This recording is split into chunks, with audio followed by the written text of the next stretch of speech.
Well, thanks a lot, Makushla. With us in family medicine specialists at the Princess Margaret Hospital, Dr. Estelle Laville. Dr. Laville, she is a consultant specializing in family medicine with the Princess Margaret Hospital and Public Hospitals Authority, also an associate lecturer at the University of the West Indies School of Clinical Medicine and Research. Dr. Laville, today marks 83 days since the world has learned about COVID-19, 349,164 recorded deaths.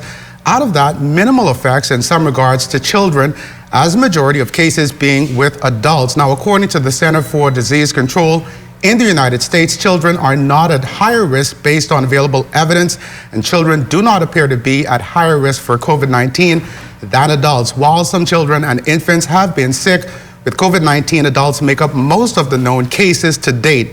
However, on March 17th, the New York Times reported in an article a study of more than 2,000 children with the virus, and China found that babies were especially vulnerable to developing severe infection. Today, talk to us about the number of children in the country and what are some of the common risk factors for infection specific to children.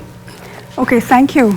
Well, with children, we feel that they are less likely to have severe infection of COVID-19. However, they are likely to be asymptomatic carriers. So we would really like to reduce the risk to children by continuing the hand washing, the contact exposure, and the making sure that they are limited to their households. Well, even as schools have been temporarily closed until April 14, what do parents need to know regarding day-to-day protection in the home? Okay, so please, it is important to wipe down the surfaces at home. It is important to encourage your children to wash their hands for 30 seconds at a time. Remember to supervise them washing the palms, between the fingers, the backs of the hands, and the nails. It is important also to avoid play dates, as every other person that they come into contact with brings with them a risk of infection. And just hinging on that idea of play dates again, here in the Bahamas, there are informal play dates as well. Kids go outside and connect with their friends. And so talk to us about how that can really create the environment for the spread of COVID-19. Okay, so the self-isolation procedures in place now speaks to trying to keep households together and at home. So we don't want the children to play with the neighbor's children or with anybody else's children, because that is how we limit the contacts the children have. Okay, so when you send your children out into the yard or to the neighborhood's play group, then they are in contact with everybody that child has been in contact with. So that just increases the number of possible contacts for COVID-19 that we have. So try to keep your children at home or in your personal yard and avoid contact with other children. Now, we've heard some positive updates globally regarding possible drugs which could eventually be used to treat persons with severe effects of COVID-19, including a drug combo already used against HIV, treatment first tested during World War II, and a new antiviral whose promise against Ebola fizzed last year. Could any of these drugs hold the key to saving COVID-19 patients from serious harm or death, particularly children? We are very hopeful. However, the trials are very early now, so we're hoping to get some news from that within the next few weeks, or whether we have any success with the chloroquine, the hydrochloroquine, and the ritonavir. Now, beyond these extra precautions, boosting immunity with more vitamins, fruits, vegetables, social distancing, what more can we do to protect the little ones? Okay, so there is multifold. Physically, from the COVID itself, continue to wash the hands, continue to avoid contact with other persons. Remember to keep areas safe at home.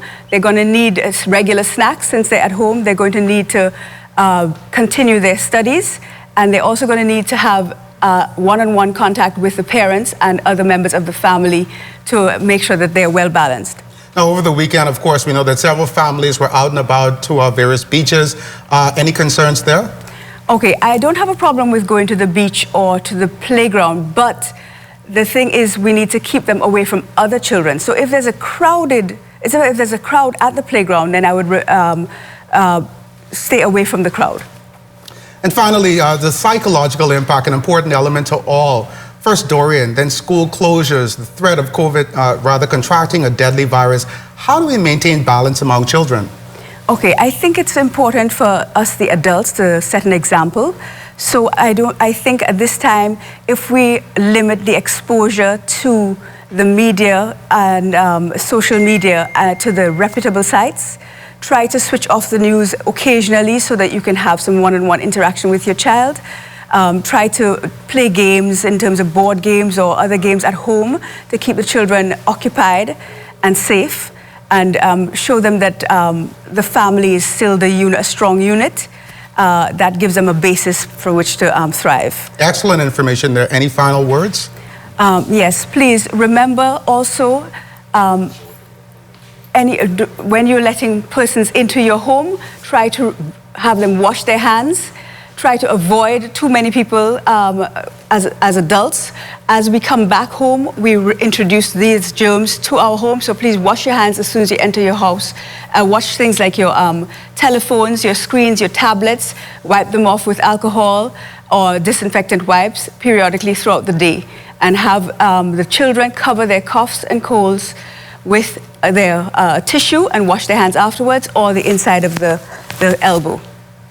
Thanks a lot, Dr. LaVille. The morning edition returns after the break.